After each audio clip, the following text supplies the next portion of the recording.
Okay, so here we are, and here we are in Bastion, and this is my very first podcast. So this is really exciting.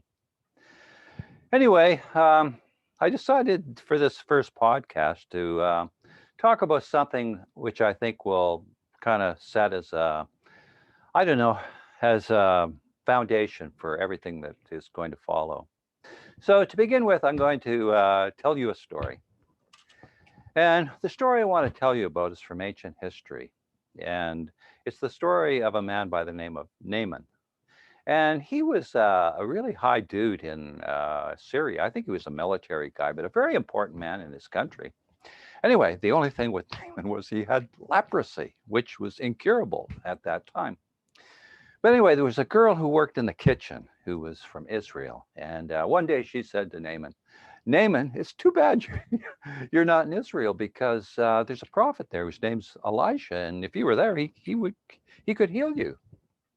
So Naaman was nobody's fool, so he got his men together in his caravan, and they headed off to Israel, and they pulled up in front of Elisha's place, and Elijah sent a messenger boy, and he said, "Tell Naaman to dunk himself in the Jordan River 7 times, and he will be healed." So when Naaman heard that, he was just pissed off. He said, "Doesn't he know that I'm an important man in my country? And he doesn't even have the courtesy to come and greet me himself. He sends a messenger boy? And are not the rivers of Syria greater than the rivers of Israel? Pack up your bags, boys. We're heading back home." But anyway, one of Naaman's men had the wisdom to say, "Naaman, like if the prophet had asked you to do some great thing, you would do it, wouldn't you? I mean, to heal your leprosy. But I mean, he's just asked you to do this small thing. I mean, the river's right here and it'll only take a few minutes." So anyway, Naaman saw the wisdom of that. So he walked down into the river and he immersed himself 7 times. And the seventh time he came up, his skin was like a baby's skin, and he had been healed.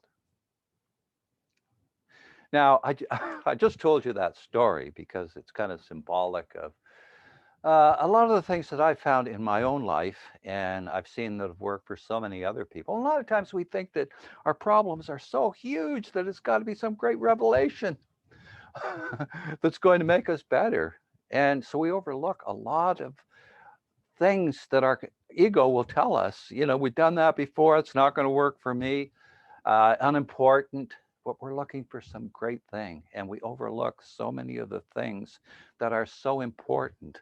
And a lot of those things are small things. And a lot of the things I'm going to be talking about will be things that perhaps you've heard of before. But I've found that small things done on a consistent basis is how we can quite literally move mountains. So anyway, that being said, I want to read something to you. And a few months ago, I took a course with Dale Carnegie, and just out of interest, um, Warren Buffett, who apparently, well, we all know is successful, but apparently in his office he doesn't have his university diplomas, but what he does have is his Dale Carnegie uh, diploma, which is similar to the one that I've got right here. But anyway, when I went to this uh,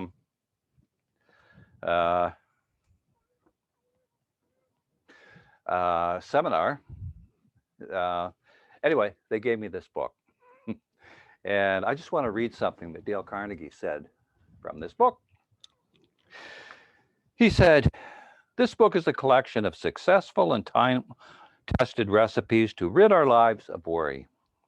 However, let me warn you, you won't find anything new in it, but you will find much of it not generally applied. And when it comes to that, you and I don't need to be told anything new. We already know enough to lead perfect lives. We have all read the Golden Rule in the Sermon on the Mount. Our trouble is not ignorance, but inaction. The purpose of this book is to restate, illustrate, streamline, air condition, and glorify a lot of ancient and basic truths and kick you in the shins and make you do something about applying them." So, Dale Carnegie is just basically saying the same thing that I'm saying. And that's that small things done on a consistent basis is how we move mountains.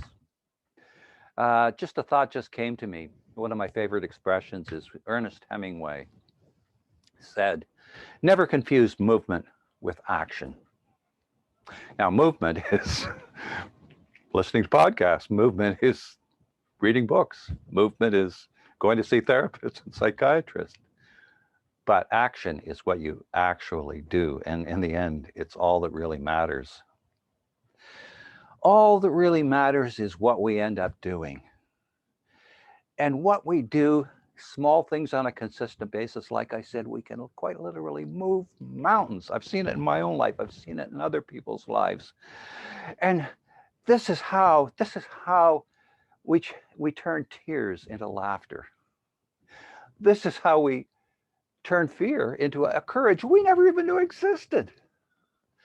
And it's how we turn hopelessness into dreams so huge that even the universe must be laughing. Believe me, I know these things. These are the things that I'm going to be talking about over the next few weeks and months in my podcasts, my interviews, in my presentations and workshops that will be upcoming over the next weeks and months. But I just really want to emphasize in the final analysis, you can read 1,000 books, you can see a 1,000 psychiatrists and therapists, and it means nothing. All that matters at the end of the day is what we end up doing, and that's what's going to change our lives. It's the action that we take. And my purpose as a peer support worker is to do what genuinely helps people. So at the end of the day, it doesn't really matter even what I say. All that matters when I'm facilitating meetings, when I'm working with people, all that really matters is, are the people getting better?